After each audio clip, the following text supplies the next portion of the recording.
तो स्वागत है आप सभी का हमारे इस YouTube चैनल पाठ्यकला पे।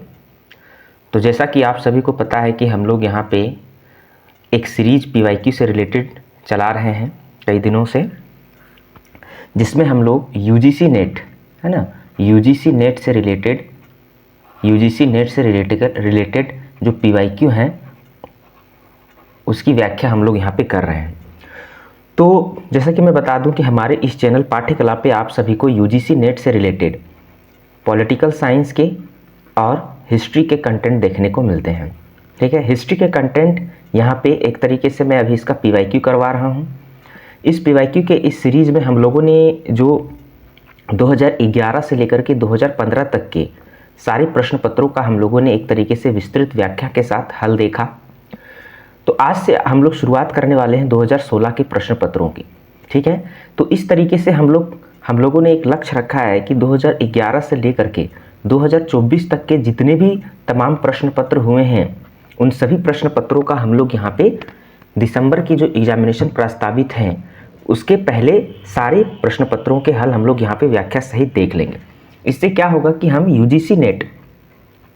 UGC नेट के जो एग्जामिनेशंस होते हैं उसके लिए PYQ एक तरीके से क्या होता है, काफ़ी मददगार साबित होता है। किस चीज़ों में? तो ये सबसे पहली बात, ये हमें एग्जामिनेशंस के पैटर्न को बताता है और उसके साथ ही हम यह भी समझने में सक्षम होते हैं इस PYQ के माध्यम से कि हमें क्या पढ़ना है।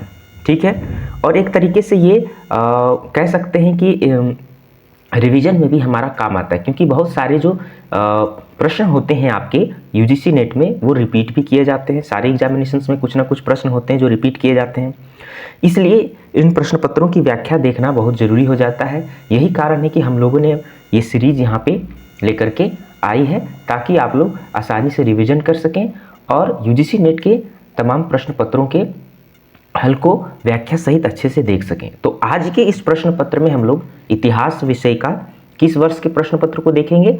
तो आज के इस प्रश्न पत्र में हम लोग जून 2016 के प्रश्न पत्रों का हम लोग यहाँ पे व्याख्या करने वाले हैं। ठीक है, तो जून 2016 जो है, जून 2016 उसके प्रश्न पत्रों का हम लोग यहाँ पे व्याख्या देखेंगे हिंदी माध्यम में। ठीक है, और इसमें बता दूं कि टोटल 50 प्रश्न होंगे इसमें। ठीक है, तो आज की ये जो सीरीज हमारी जो ये वीडियो होगी उसमें टोटल आपको 50 प्रश्नों के हल देखने को मिलेंगे। तो चलिए हम लोग शुरुआत करते हैं इतिहास के जून 2016 के प्रश्न पत्र का। पहला क्वेश्चन हमारे पास है, क्या है कि निम्नलिखित में से कौन नवपाषाणकालीन स्थल नहीं है? ठीक है, नियोलिथिक एज के बारे में कह रहा है कि कौन सा स्थल नवपाषाणकालीन स्थल नहीं है। ऑप्शन में है ब्रह्मगिरी, संगनकल्लू, अरिकमेडु, पिकलीहाल। तो जैसा कि हम लोग जानते हैं ब्रह्मगिरी कर्नाटक में है, ये भी है, संगनकल्लू ये भी है, पिकलीहल ये भी है, ये तीनों कर्नाटक में है। अरिकामेडु आपका ये एक तरीके से नवपाषाणकालीन स्थल नहीं है। तो अरिकामेडु कहाँ पे अवस्थित है? तो ये एक तरीके से कहाँ पे अवस्थित है आपका? तो केंद्र शासित प्रदेश पुदुचेरी में आपका ये अवस्थित है और ये नवपाषाणकालीन स्थल नहीं है, ये एक तरीके से बंदरगाह हुआ करता है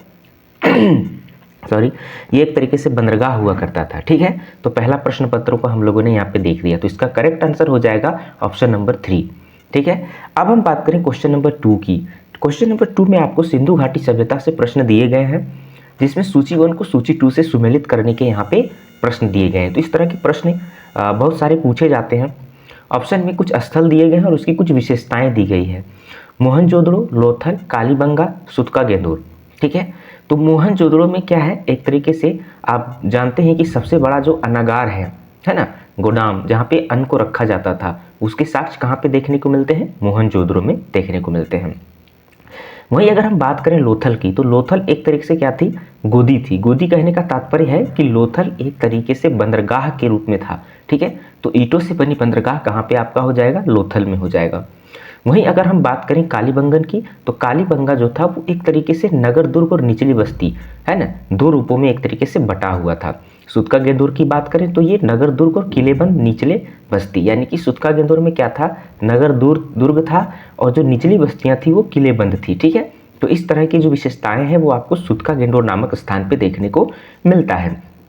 ठीक है, तो इस तरीके से जो हमारा करेक्ट आंसर हो जाएगा वो हो जाएगा आपका ऑप्शन नंबर बी। ठीक है, option number B. Option number B हमारा एक तरीके से यहाँ पे करेक्ट आंसर हो जाएगा। नेक्स्ट क्वेश्चन नंबर 3 की अगर हम लोग बात करते हैं, ठीक है, तो निम्नलिखित में से कौन सी पुस्तक पहली है जो अधिकारियों को वेतन के रूप में नगद देने का सुझाव करती है। यानी कि पहले ऐसा होता था कि अधिकारियों को वेतन के रूप में क्या होता था, वेतन के रूप में जमींदारी दी जाती थी, है ना, भूमि दी जाती थी, जमींदारी दी जाती थी या तो भूमि दी जाती थी।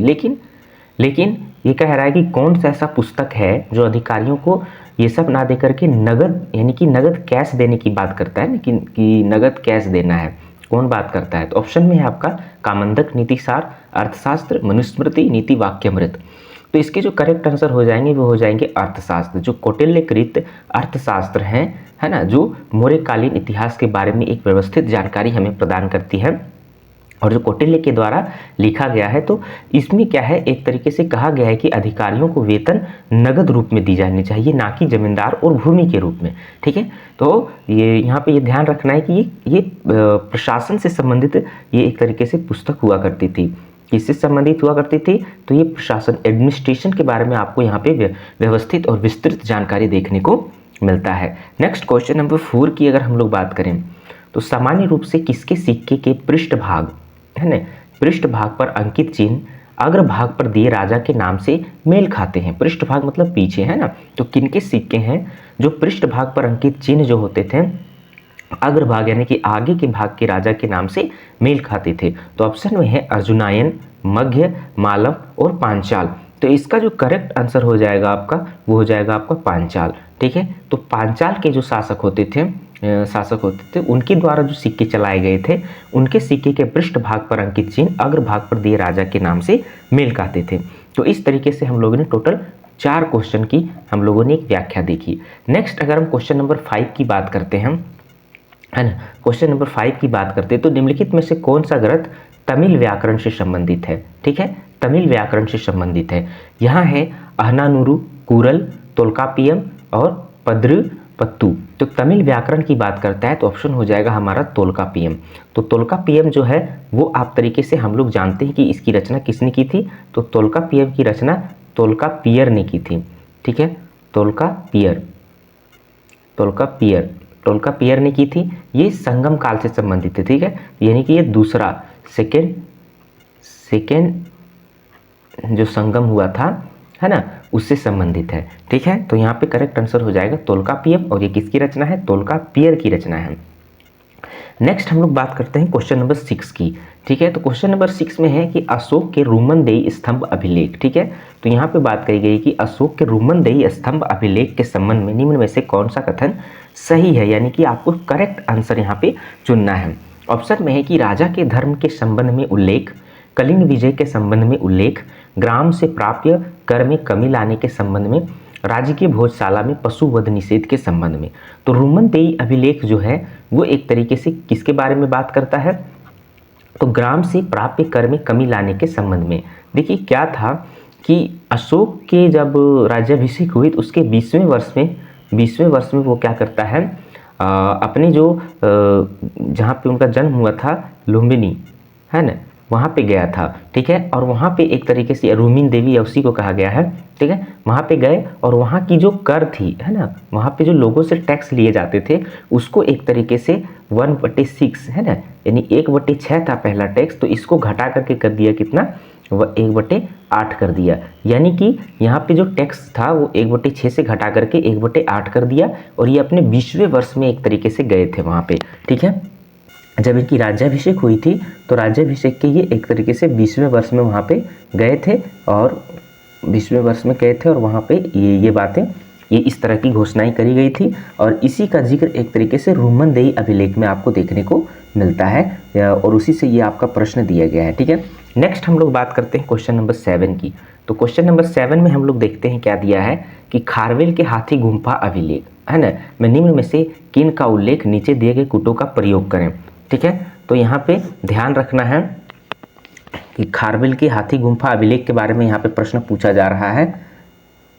एक मिनट, खारवेल के हाथी गुम्फा अभिलेख से संबंधित यहाँ पे प्रश्न पूछा जा रहा है।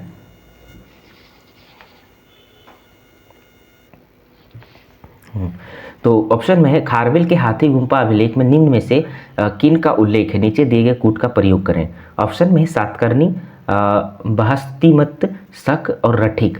तो यहाँ पे इसका जो करेक्ट आंसर हो जाएगा 7 नंबर का, तो खारवेल का हाथी गुम्फा अभिलेख है ना, तो 7 नंबर की अगर हम लोग बात करें तो इसका जो करेक्ट आंसर हो जाएगा सातकर्णी का यहाँ पे जिक्र है हाथी गुम्फा अभिलेख में।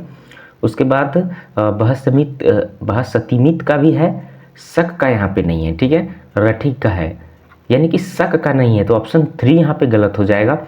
तो ऑप्शन 3 हमारा क्या है, ये गलत हो जाएगा, ये गलत हो जाएगा, और हमारा 1 2 है। ऑप्शन नंबर हमारा क्या हो जाएगा, 4 करेक्ट हो जाएगा, ठीक है, ये हो जाएगा हमारा करेक्ट आंसर कि खारवेल के हाथी गुम्फा अभिलेख में इन शासकों का एक तरीके से उल्लेख देखने को मिलता है। नेक्स्ट क्वेश्चन नंबर 8 की अगर हम लोग बात करें, क्वेश्चन नंबर 8 की बात करें तो निम्न में से कौन मुद्रा से संबंधित शब्द है, ठीक है, कौन मुद्रा से संबंधित शब्द है, निवर्तन, मर्तुर, द्रम, गोचर। तो ध्यान रखना है ये द्रम जो है वो एक तरीके से मुद्रा से संबंधित शब्द है, ठीक है, मुद्रा से संबंधित शब्द है जो 16 पन के बराबर होता था, ठीक है, और ये एक तरीके से क्या था, ये एक तरीके से चांदी का सिक्का होता था, ठीक है। ऑप्शन अगर हम बात करें 9 नंबर क्वेश्चन की अगर हम लोग बात करें तो इसका जो 8 नंबर का जो करेक्ट आंसर हो जाएगा वो हो जाएगा 3। 9 की बात करें तो निम्न में से कौन सा मंदिर ईंटों से निर्मित है, खजुराहो का लक्ष्मी मंदिर, सिरपुर का लक्ष्मण मंदिर, भुवनेश्वर का लिंगराज मंदिर, कश्मीर का मार्तंड मंदिर। तो इसका जो करेक्ट आंसर हो जाएगा वो हो जाएगा आपको सिरपुर का लक्ष्मण मंदिर, ठीक है, सिरपुर का लक्ष्मण मंदिर हो जाएगा, जो एक तरीके से कहाँ पे है आपका, है ना, छत्तीसगढ़ में है। और इसको किसने बनवाया था, तो इसको बनवाया था सोमवंशी शासकों ने बनवाया था, ठीक है। तो ये किस वंश से संबंधित हो जाएगा, सोम वंश से संबंधित हो जाएगा। नेक्स्ट हम क्वेश्चन नंबर 10 की बात करते हैं तो निम्न में से किसने अजमेर में सरस्वती मंदिर, ठीक है, सरस्वती मंदिर नामक शिक्षण संस्था की स्थापना की। तो वाकपति राज, दुर्लभ राज, विग्रहराज, पृथ्वीराज। तो ध्यान रखना है विग्रहराज हो जाएंगे, विग्रहराज ही थे जिन्होंने अजमेर में सरस्वती मंदिर का निर्माण किया, और ये एक तरीके से किस वंश से संबंधित थे, तो ये चौहान वंश से संबंधित थे, ठीक है। नेक्स्ट क्वेश्चन नंबर 11 की अगर हम लोग बात करते हैं, क्वेश्चन नंबर 11 की, तो इसमें शैलेंद्र से पूछा गया प्रश्न है, शैलेंद्र द्वारा निर्मित स्तूप किस जगह स्थित है, अनुराधपुर, बोरोबुदुर, अंकोरवाट, अंकोरथोम। तो इसका जो करेक्ट आंसर हो जाएगा वो हो जाएगा आपका बोरोबुदुर, ठीक है। बोरोबुदुर कहाँ पे है, तो यहाँ पे ध्यान रखना है ये आपका इंडोनेशिया में है, ठीक है, इंडोनेशिया में है, और ये महायान संप्रदाय से संबंधित है।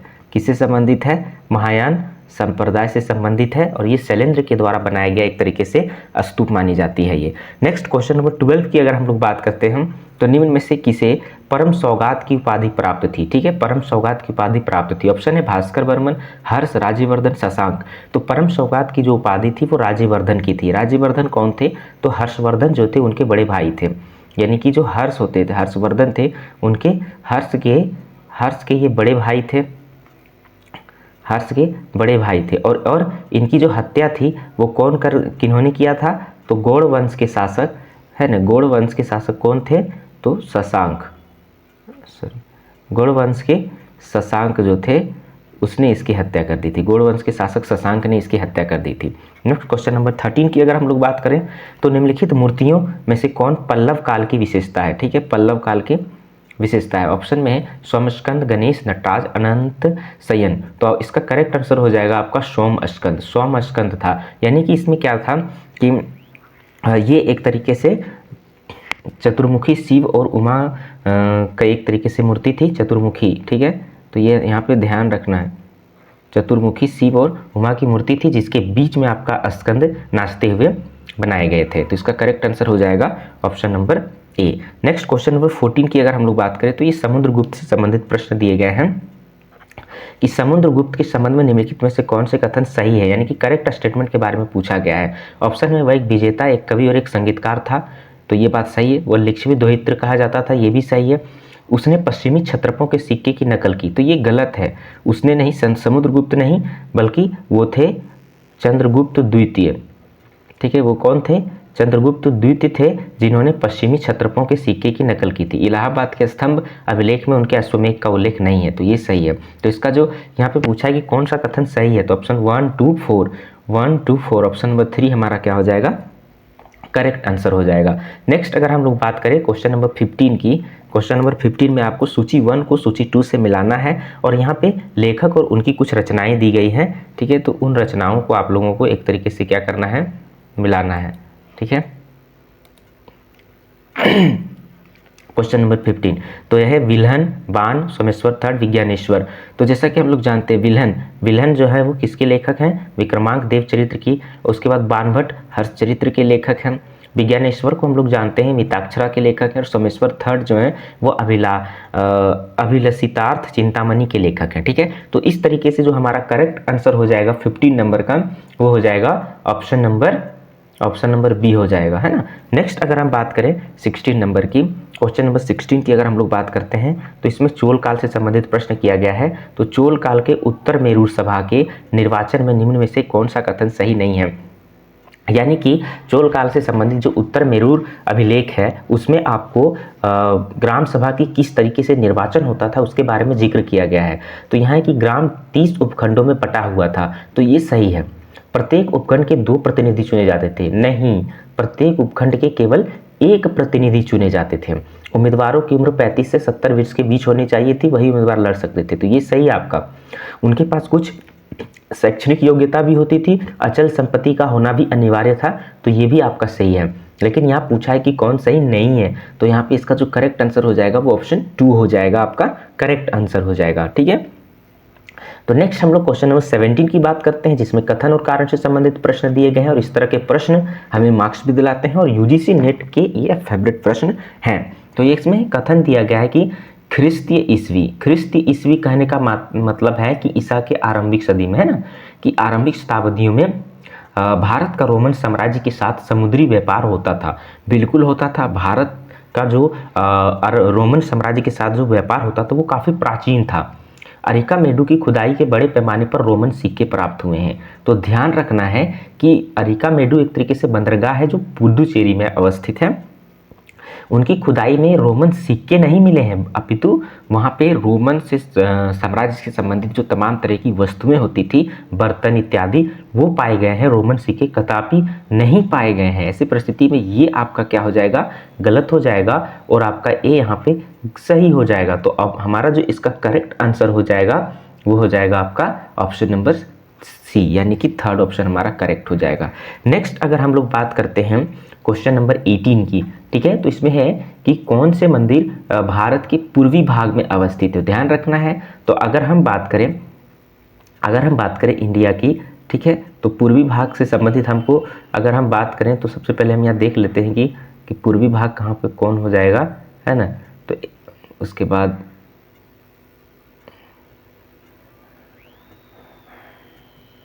ठीक है, यानी कि ये वाला जो पार्ट हो जाएगा वो आपका पूर्वी भाग हो जाएगा, है ना, ये आपका पूर्वी भाग हो जाएगा। तो इधर कौन से मंदिर अवस्थित है, ऑप्शन में सूर्य मंदिर कोणार्क, यानी कि ये ओडिशा में है आपका, तो ये आपका सही हो जाएगा। ये पूरब में है, ओडिशा आपका यहाँ पे, तो ये पूरब में है। उसी तरह अगर मीनाक्षी मंदिर मदुरई की बात करें, यानी कि तमिलनाडु में चला गया। पद्मनाभ स्वामी मंदिर तिरुवनंतपुरम, ये भी तमिलनाडु में चला गया। जगन्नाथ मंदिर पुरी, तो पुरी ये भी ओडिशा में है आपका।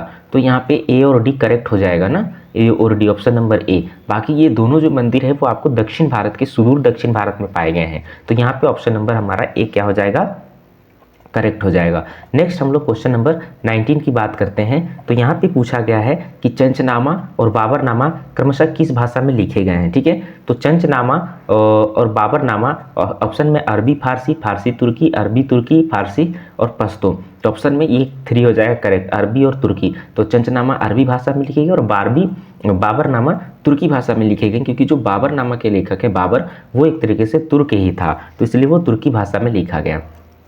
नेक्स्ट क्वेश्चन नंबर 20 की अगर हम लोग बात करते हैं तो निम्नलिखित में से किस सूफी ने ललदेद, है ना, को अपना आध्यात्मिक गुरु स्वीकार किया था। तो ऑप्शन में शेख नूर अलुद्दीन और सैयद सैफ अलुद्दीन, मीर सैयद अली हमदानी, मीर सैयद मोहम्मद हमदानी। तो इसका आंसर हो जाएगा शेख नूर अलुद्दीन, ठीक है।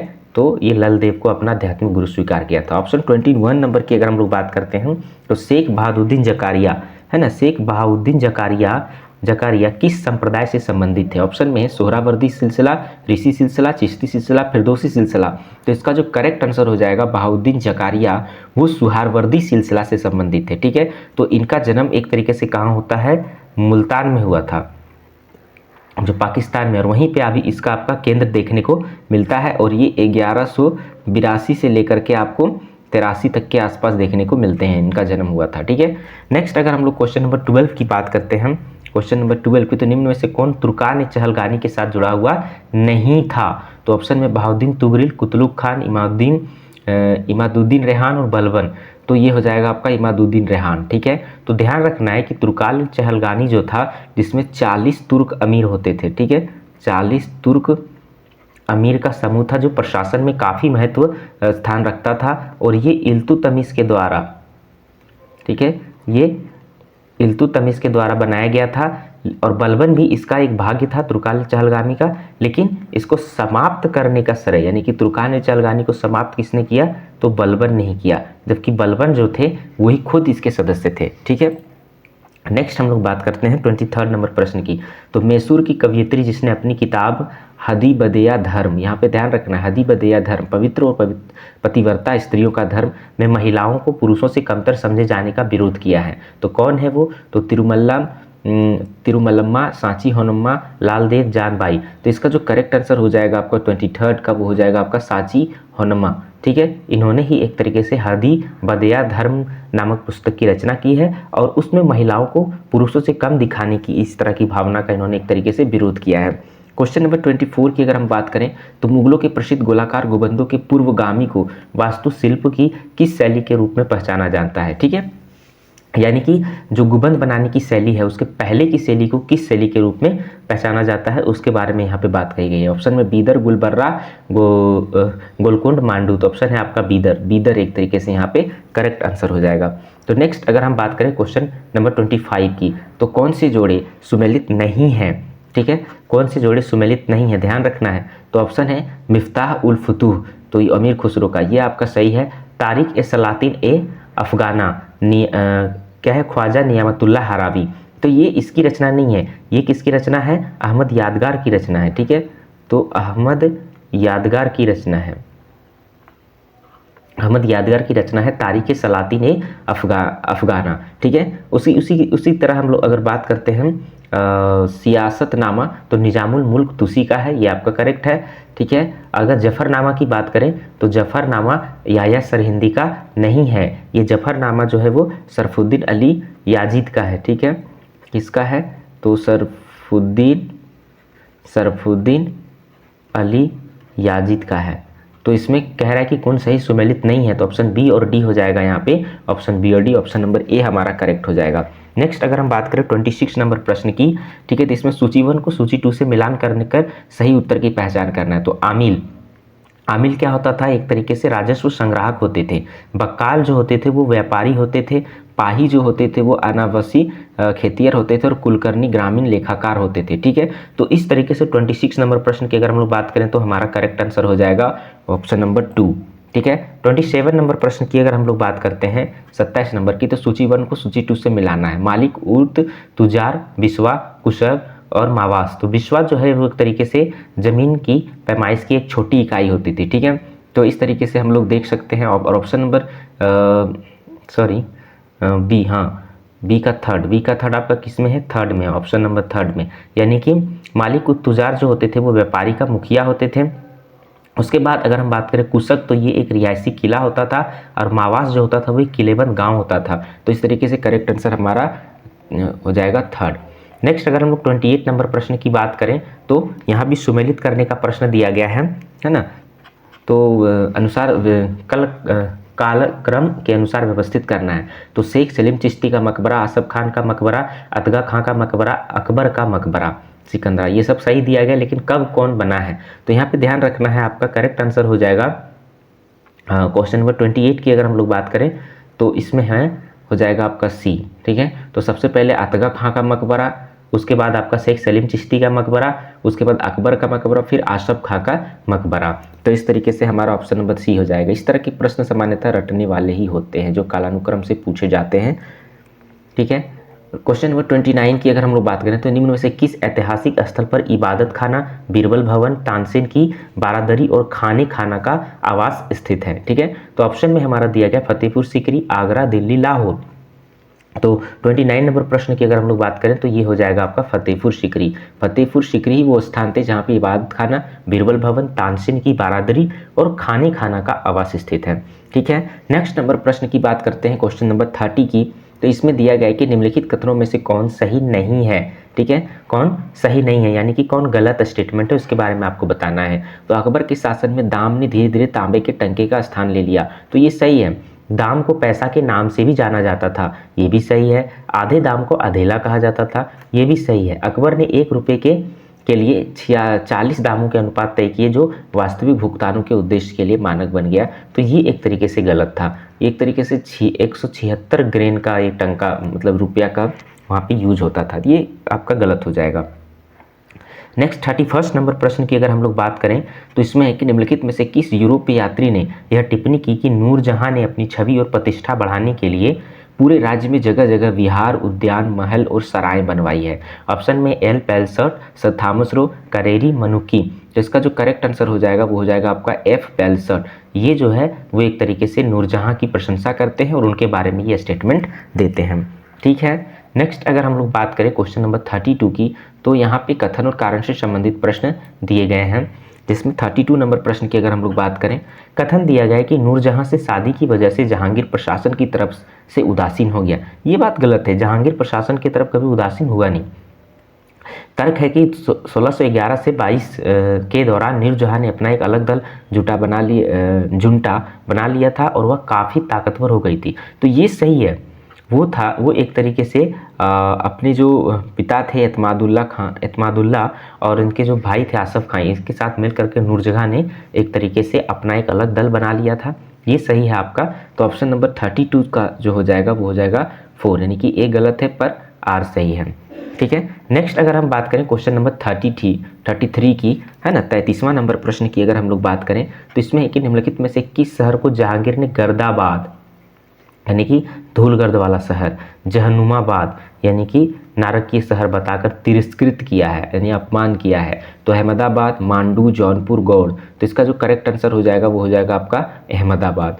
ठीक है, अहमदाबाद को। तो 34 नंबर प्रश्न की अगर हम लोग बात करें तो मुगल बादशाह अमीरों को कई प्रकार की दंड पताकाएँ प्रदान किया करते थे। किनको? तो अमीरों को। शाहजहां ने निम्नलिखित में से किस दंड पताका को इस सूची में शामिल किया? तो आलम दिए जाते थे, छत्र तोप दिए जाते थे, तुमान तोप दिए जाते थे, माही मराती।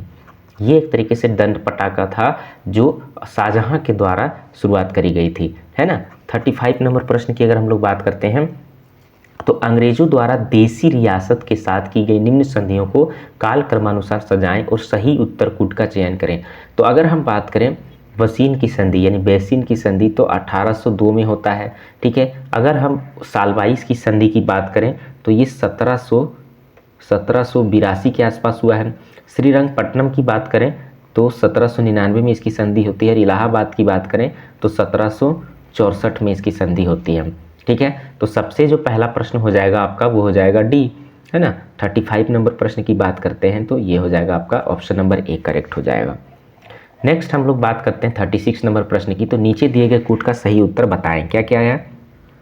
यूनिवर्सिटी ऑफ कलकत्ता जिस एक्ट द्वारा अस्तित्व में आया वह देश को पारित हुआ।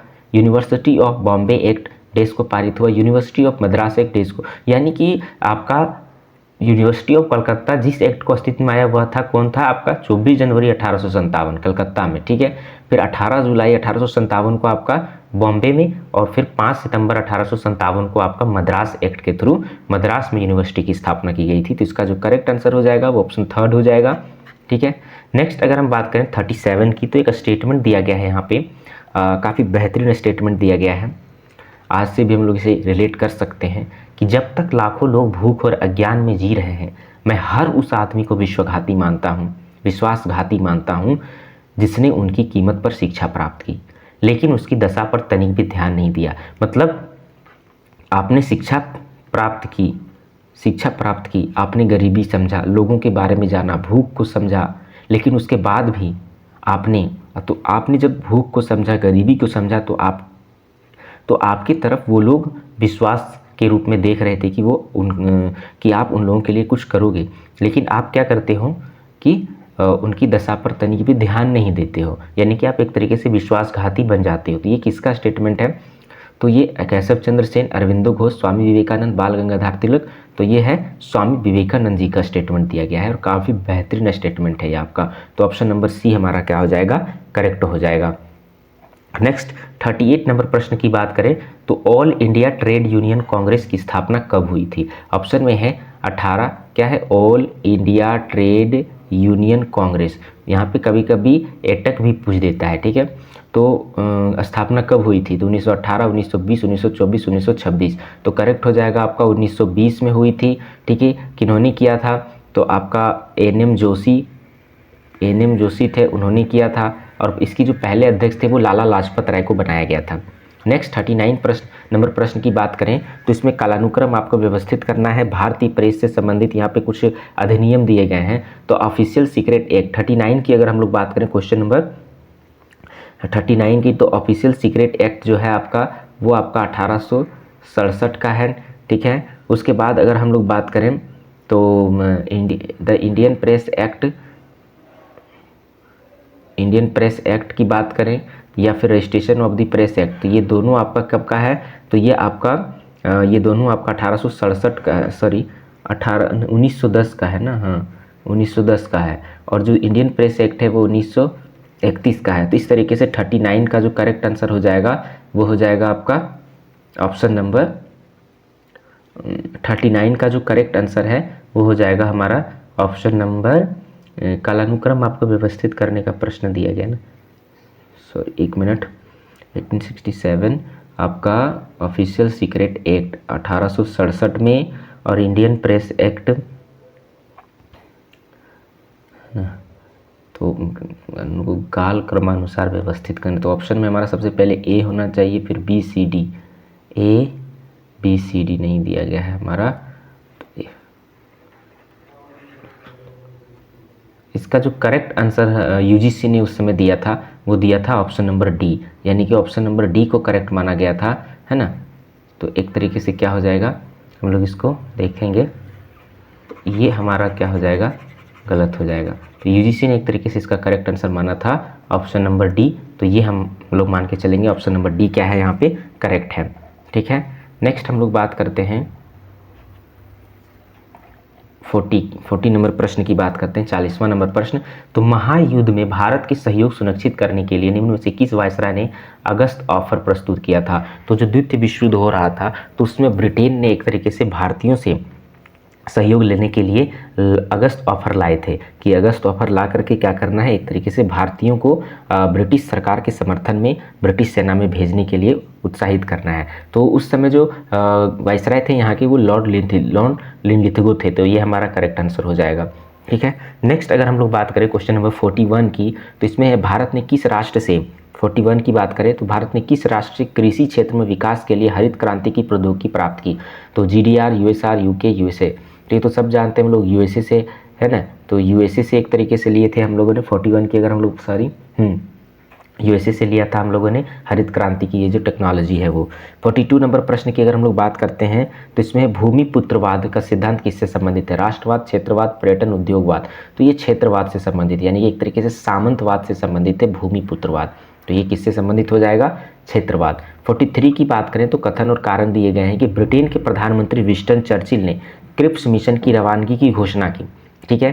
तो ये बात सही है। रंगून के पतन के तुरंत बाद दक्षिण पूर्व एशिया में ब्रिटिश सेना की हिम्मत पस्त हो गई थी, ये भी सही है। देखिए क्या हुआ था कि 1942 में जब एक तरीके से जापान जो था, है ना, जापान ने क्या किया था 1942 में रंगून पर अधिकार कर लिया था, जिससे क्या था कि दक्षिण पूर्व एशिया में ये रंगून जो था वो ब्रिटिश सेना का एक तरीके से महत्वपूर्ण स्थान होते थे। लेकिन जापान जब इस पर अपना अधिकार स्थापित कर लिया तो ब्रिटिश सेना दक्षिण पूर्व एशिया में कमज़ोर होने लगी। तो ऐसे परिस्थिति में विंस्टन चर्चिल ने क्रिप्स मिशन को भेज करके यहाँ के लोगों को एक तरीके से क्या करने की कोशिश की, अपने पक्ष में लेने की कोशिश की। तो यहाँ पे 43 नंबर प्रश्न की बात करें तो यहाँ पे ए और आर दोनों सही है और इसकी व्याख्या भी एक तरीके से सही है, ठीक है। क्वेश्चन नंबर 44 की अगर हम लोग बात करते हैं 1791-92 में राइट्स ऑफ मैन नामक पुस्तक किसने लिखी? Bernard Shaw, John Ruskin, Thomas Paine और सिडनी वेब। तो इसका जो करेक्ट आंसर हो जाएगा आपका, वो हो जाएगा आपका थॉमस पेन। ठीक है, तो थॉमस पेन ही थे जिन्होंने राइट्स ऑफ मैन नामक पुस्तक की रचना करी थी या लिखे थे। उसके बाद 45 नंबर प्रश्न की बात करते हैं तो कौन पुनर्जागरण यानी रेनेसां की विशेषता नहीं है? ऑप्शन में एक साहित्य विधा के रूप में धर्मनिरपेक्ष आत्मकथा लेखन का आरंभ हुआ, ये बिल्कुल हुआ था। देसी भाषाओं में धर्म ग्रंथ के अनुवाद ने समाज में धर्मनिरपेक्षता की प्रक्रिया को तेज की, ये भी सही है। पुनर्जागरण ने मानवीय विषयों में चर्च के प्रभुत्व को बढ़ाया, बिल्कुल नहीं। चर्च के प्रभुत्व को बढ़ाया नहीं बल्कि चर्च के प्रभुत्व को कम किया। इसका टिकाऊ पाठ यह था कि ज्ञान की तलाश मनुष्य के लिए है और वह सिर्फ अधिकार नहीं कर्तव्य भी है, ये सही है। तो यहाँ पूछा है नहीं, तो हमारा करेक्ट आंसर ऑप्शन नंबर 3 हो जाएगा। नेक्स्ट 46 नंबर प्रश्न की हम बात करते हैं तो निम्नलिखित से कौन प्रबोधन काल यानी इनलाइटनमेंट पीरियड से पूछा गया है का दार्शनिक नहीं है? Denis Diderot, Rousseau, David Hume and Herbert Spencer. तो ये है हर्बर्ट स्पेंसर, ये विक्टोरियन काल से संबंधित है। ठीक है, ये प्रबोधन काल इनलाइटनमेंट ईयर से संबंधित नहीं है। नेक्स्ट हम लोग बात करते हैं 47 की। 47 नंबर प्रश्न की बात करते हैं तो इतिहास वर्तमान और अतीत के बीच होने वाला अंतहीन संवाद है, यह युक्ति किसकी है? तो ये लॉर्ड एटन, लियोपोल्ड वॉन राके, E.H. Car, G.R. एल्टन। तो ये किनकी रचना है? E.H. कार की रचना है, जिन्होंने व्हाट इज हिस्ट्री नामक पुस्तक की रचना की और उसमें ये बात यहाँ पे इन्होंने कहा है। नेक्स्ट 48 नंबर प्रश्न की हम लोग बात करते हैं तो इतिहास लेखन के समय इतिहासकार की जवाबदेही के संदर्भ में निम्न में से कौन सा कथन सही नहीं है? इतिहासकार की मूल नैतिक जिम्मेदारी होती है कि वो वस्तुनिष्ठ सत्य बताए, बिल्कुल। जो सही है उसी को सही बताए, ये आपकी जिम्मेदारी है, आप इतिहास लिख रहे हो तो। इतिहासकार की निष्ठा उस प्रायोजन के प्रति होनी चाहिए जिसकी वह वकालत कर रहा है, बिल्कुल नहीं। अगर ऐसा होगा तो क्या होगा कि इतिहासकार कोई गलत चीज़ के बारे में कह रहा है तो क्या वो उसी चीज़ की वकालत करेगा? ऐतिहासिक तथ्यों के लिए इतिहासकार न सिर्फ जीवित लोगों के प्रति जवाब दे बल्कि मृत लोगों के प्रति भी, ये भी सही है। और ऐतिहासिक तथ्यों को तोड़ मड़ोड़ नहीं करना चाहिए, ये भी सही है आपका। तो यहाँ पे पूछा कौन सही नहीं है, तो हमारा करेक्ट आंसर ऑप्शन नंबर 2 हो जाएगा।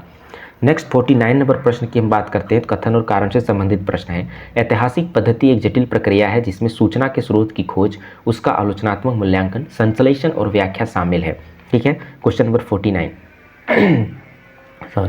ज्ञान के शास्त्र के रूप में इतिहास प्राकृतिक विज्ञानों से बिल्कुल अलग है क्योंकि इसका कोई सार्वभौम नियम नहीं है। तो 49 नंबर की अगर हम लोग बात करते हैं तो इसका जो करेक्ट आंसर हो जाएगा, ये दोनों सही है लेकिन एक दूसरे में कोई रिलेशन नहीं दिख रहा है ना, तो ऑप्शन नंबर हमारा क्या हो जाएगा? बी हमारा करेक्ट हो जाएगा। नेक्स्ट हम लोग क्वेश्चन नंबर 50 की बात करते हैं जिसमें सूची 1 को सूची 2 से आपको सुमेलित करना है, मिलाना है। ऑप्शन में है आपका Wilhelm Dilthey, G.R. Elton, Frank Ankersmit, Thomas Kuhn. तो किसकी कौन सी रचनाएं हैं? तो विलियम डेल्थी की जो रचनाएं हैं वो है आपका hermeneutics and the study of history. ठीक है, उसके बाद G.R. एल्टन की जो रचना है, G.R. एल्टन जी की जो रचना है वो है आपका, G.R. एल्टन की रचना है आपका द प्रैक्टिस ऑफ हिस्ट्री। और फ्रैंक एंकर स्मिथ की रचना जो है वो है आपका हिस्टोरिकल रिप्रेजेंटेशन और थॉमस कून की रचना है the structure of scientific revolution. तो इस तरीके से हमारा करेक्ट आंसर हो जाएगा 4, है ना। तो अभी हम लोगों ने इस टोटल सीरीज में हम लोगों ने 50 प्रश्नों की व्याख्या देखी हिंदी माध्यम में। ठीक है, तो फिर से मैं आप लोगों को बता दूं कि हमारी जो ये चैनल है पाठ्यकला, जिसमें आप लोगों को UGC नेट से रिलेटेड और आने वाले आगे की तमाम सारी एग्जामिनेशंस के कंटेंट यहाँ देखने को मिलेंगे और अच्छी कंटेंट देखने को मिलेंगे, इसलिए हमारे इस चैनल से जुड़ें, लाइक करें, शेयर करें, सब्सक्राइब करें और किस तरह के कंटेंट आपको और भी चाहिए उसके बारे में आप लोग कमेंट करके हमें ज़रूर बताएं। और यहाँ पे हिस्ट्री और पॉलिटिकल साइंस से संबंधित सारे PYQ आपको कराए जा रहे हैं, कंटेंट उपलब्ध करवाए जा रहे हैं, जो प्रस्तावित दिसंबर के एग्जामिनेशंस में आप लोगों को कहीं ना कहीं काफ़ी मदद करेगी। इसलिए हमारी इस वीडियो को आप लोग ज़्यादा से ज़्यादा शेयर करें, लाइक करें और सब्सक्राइब करें हमारे इस वीडियो को देखने के लिए। आप सभी को पुनः बहुत बहुत धन्यवाद। Thank you so much. जय हिंद।